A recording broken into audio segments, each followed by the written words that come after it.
Hi, I'm making a dish called pigs in a blanket. I know today most people think pigs in a blanket are the little cocktail wieners with croissants wrapped around it, but years ago my grandma Corrigan used to make something called pigs in a blanket, she called it. I'm not sure if it was Croatian. She was Croatian, but or Polish, something she picked up here in the States.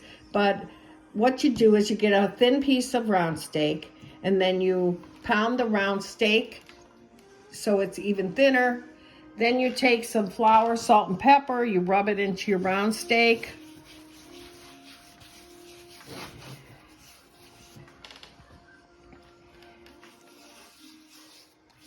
Now what I'm going to do next is I'm going to cut the round steak into like 1-inch pieces. And then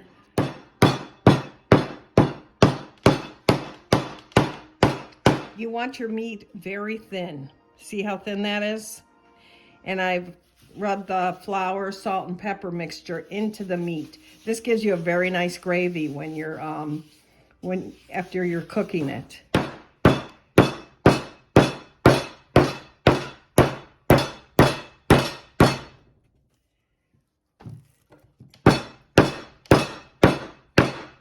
Really pound the meat.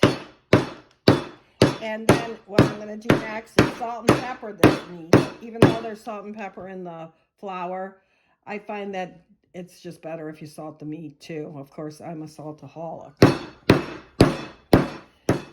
So then you salt and pepper your meat directly. My grandmother was cooking during the Depression years, so she didn't use a lot of other spices. Now, if you want to add other spices, that's up to you, but I find this recipe is very good with just salt and pepper. Make sure your meat is nice and thin. You want your meat nice and thin. Really thin. See this? You want it like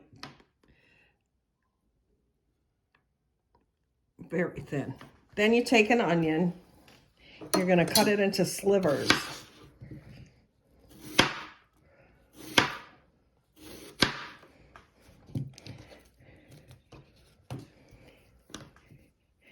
You take your meat and you cut it, I don't know, like about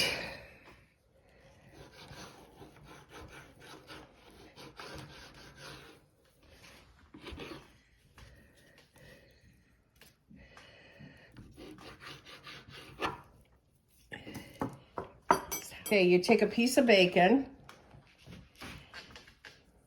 and an onion. Pretty good slice of onion, but it's just in slivers. Okay, and then you roll it.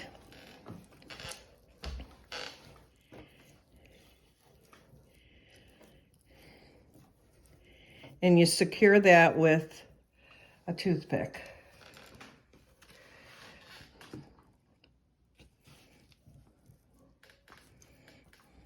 Then you roll your meat again in the flour mixture.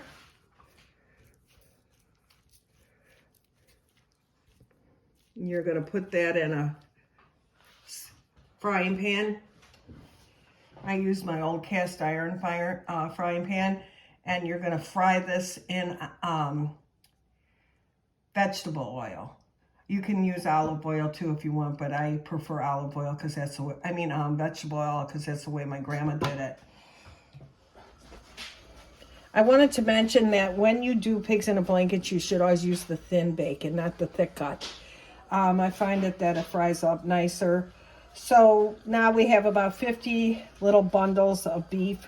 And believe me, it's a lot of work, but it's well worth it. These are delicious when they're done. So now we're going to fry them. We fry them, we put probably about 15 in the frying pan and fry them till they're golden brown. And then you're going to, after they're all fried, then you're going to, you want to wait till your oil is hot. Okay. Once they're all fried, then you add water to them and let them simmer for about 2 to 3 hours. and it makes a nice gravy. And well, we'll just wait until we can get this fried.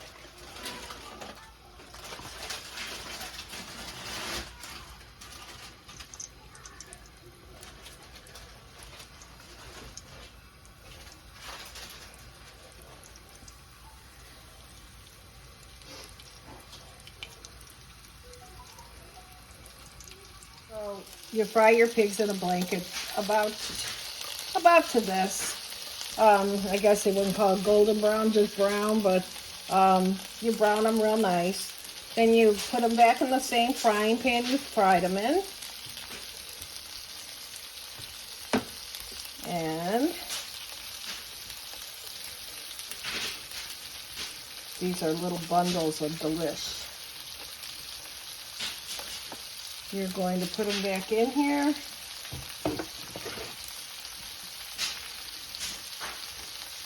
So here they are. They're all ready. I'm waiting for my water to boil here. So I'm just adding my water. I'm going to add it till it's just covering all my pigs.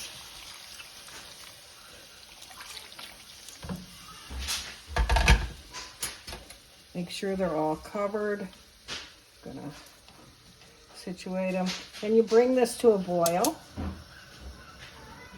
You're gonna bring it to a boil.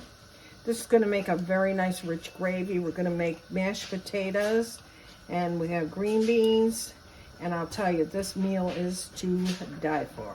So we're gonna let this simmer anywhere from 2 to 3 hours. You'll have to test one of your pigs to see how tender they are. But I think this is a meal everyone will love. So now this will cook for, like I said, anywhere from 2 to 3 hours.